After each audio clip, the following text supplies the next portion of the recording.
is up, you guys? Welcome back to our channel. So today I am finally talking about how I induced my labor. I remember a long time ago, it was during a vlog, I asked you guys if you guys wanted me to kind of go into detail about the stuff that happens after labor that people don't really talk about. So I'm finally doing that today. If you watched our labor and delivery video, then you probably know that I did have a fast labor, and obviously I went into detail and told the whole story in that video too. So this isn't going to be me telling the whole story. It's pretty much just going to be like little key points and factors and stuff. There was a reason why I had a very fast delivery, and I actually never even thought to mention it in the labor and delivery video, but it is because of this little bottle right here. This right here, this mess right here is the reason why I had my daughter so fast, okay? I never thought to induce my labor.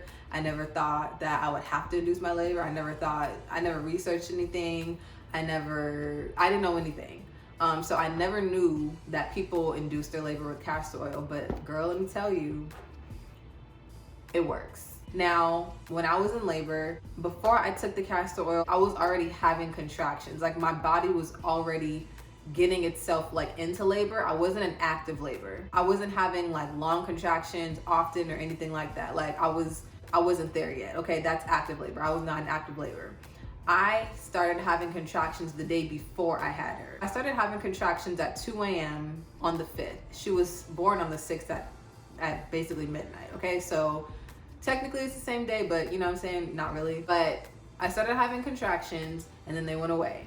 But I could tell that my body was doing something. So that's what made me go to the hospital. Once I was already at the hospital, that's when I drank this. I had no idea about it, but my mother-in-law was there and she told me to drink castor oil to make me dilate more, because I wasn't dilated enough for the hospital to admit me. I was 4 centimeters dilated. They weren't gonna admit me until I was 6 centimeters. But I'm like, if I'm 4 centimeters already and I wasn't even trying to make myself dilate, I wasn't trying to do anything to progress my labor, heck no, I'm not going home. I'm gonna stay here and I'm gonna make this progress more. If this is gonna work, I'm gonna drink it. So Joshua left and he went to the store and he went and got castor oil, brought it back to me at the hospital, and I drank it. Now, like I said, I never did any research about this kind of stuff, so the amount that I took was probably a little too much, because now I've seen people drink this and they'll do like a tablespoon or a couple of tablespoons or whatever. When I drank this, first of all, I drank it straight from the bottle. You know what I'm saying? Like I probably drank like a shot and a half of this. Like I was just ready. I was doing squats, I was exercising, I was pumped up, I was trying to make myself dilate, and so I just tossed it back. And I remember my mother-in-law was like, okay, that's enough. Like, you know, she had to tell me to stop, because I was trying to do what I had to do. And of course I chased it with some juice. So probably an hour after I drank the castor oil, I got checked again and they told me that I was 5.5 centimeters. So I wasn't quite 6, but they still admitted me anyway because I had progressed and I was basically 6, you know what I mean? So that happened, and from the time that I got admitted to the time that I was pushing her out was probably 2 hours. Because what happened was they admitted me, okay? I started having contractions, but they weren't strong. My doctor came check me. She said, you're probably not gonna have the baby tonight, so just relax. You can still eat food and everything like that. And I was like, all right, cool, fine. But after she left, my contractions went from 0 to 100.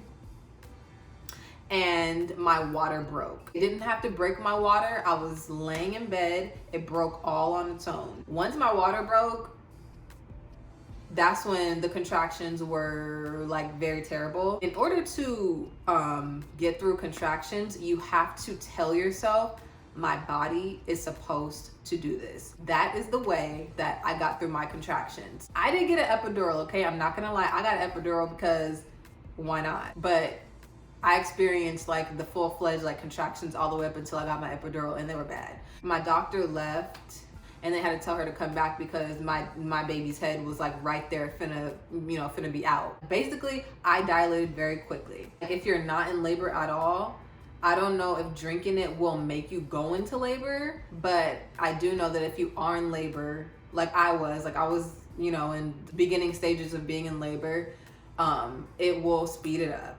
And that's what happened. If you want a fast delivery, this is the way to go. So to all the pregnant women out there, all the expecting mothers, if you're trying to induce your labor, I would recommend this. I know that some people kind of want to go the more natural route, like bounce on a ball, they'll eat pineapple, they'll drink tea and stuff like that. I honestly consider this a natural way because you're just drinking oil, you know what I mean?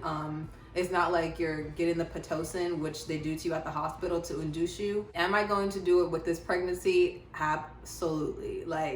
Absolutely. I'm not trying to have no long labor and it worked for me the first time. So if it ain't broke, don't fix it. I'm definitely going to do this again. Okay. Getting into post-birth, right?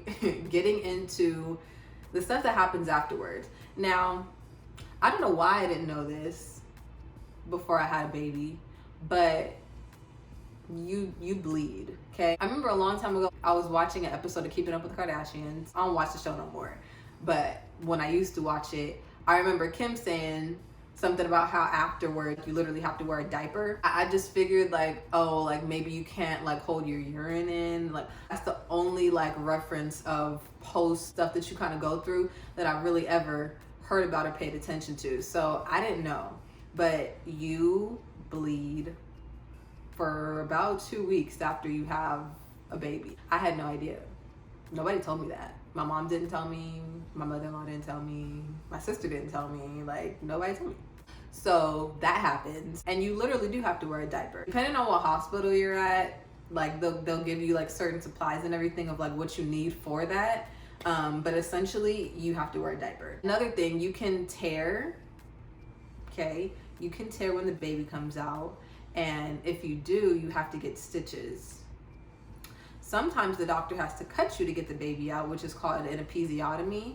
And of course you have to get stitches for that. That's some extra trauma right there, which kind of adds to the pain. Next, if you get an epidural, you literally can't feel anything, which is great, you know what I'm saying, for labor and stuff. But afterward, while it's wearing off, you cannot walk. After you have the baby, you have to be able to go to the restroom and everything like that. The nurse, is going to help you to the restroom and everything. But because you had the epidural, your legs are literally numb. So you can't feel your legs. So you can't really walk that well. One of my legs came back and the other one didn't. It took a long time for me to be able to feel one of my legs.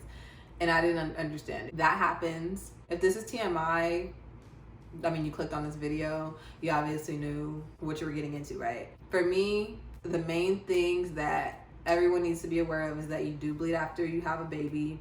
And I think even if you have a C-section, that still happens too. If you get an epidural, your legs will be numb for quite a while after they turn it off. Also, if you have an epidural, basically the nurse has to see that you can go to the restroom to check if everything still works, I guess. And you can't really feel it, so you can totally have a very full bladder and not even realize. And I mean the front door and the back door, okay? I'm trying to be as clean as possible, talking about this stuff, because it's talking about your business, you know what I mean? Also, breastfeeding hurts at first, so make sure that you have your cream because you're gonna need that. The last thing that I want to talk about is the fact that you still will look a little pregnant after you have the baby. I had an abdominal binder. It's basically a waist trainer. So you just wrap it around your stomach and seals it in tight, and it feels like a waist trainer. That helps everything kind of go back into place. And I would recommend you get one of those. Your stomach is not gonna go down that fast, okay? It's not. Just because the baby's out, that don't mean nothing. It's still gonna take a little bit for your stomach to go down. Sometimes the hospital has them. My hospital actually didn't even have them, so somebody brought me one, and it definitely helped. So be aware that your stomach isn't going to be on flat immediately afterwards, and get an abdominal binder if you really care about that kind of stuff. I don't want to make this video super duper long. Those are just basically the main things that I literally didn't know about that I wish someone would have made me aware of prior to the experience, you know what I'm saying? This video can help anybody who's about to have a baby, who's pregnant, who is planning on being pregnant, then I'm very, very grateful, and that is why I'm making the video. If you have any questions, ask the women around you, because I didn't feel like I needed to ask people for some reason. I just felt like I was gonna go into it. I kind of knew what was gonna happen already, but I didn't. So ask questions so you can prepare yourself too, and watch more videos like these so that you can be informed. You know what I'm saying? Thank you guys for watching. I appreciate all of you guys. Stay tuned for more videos, and we will see you guys next time. Mwah. Now that you've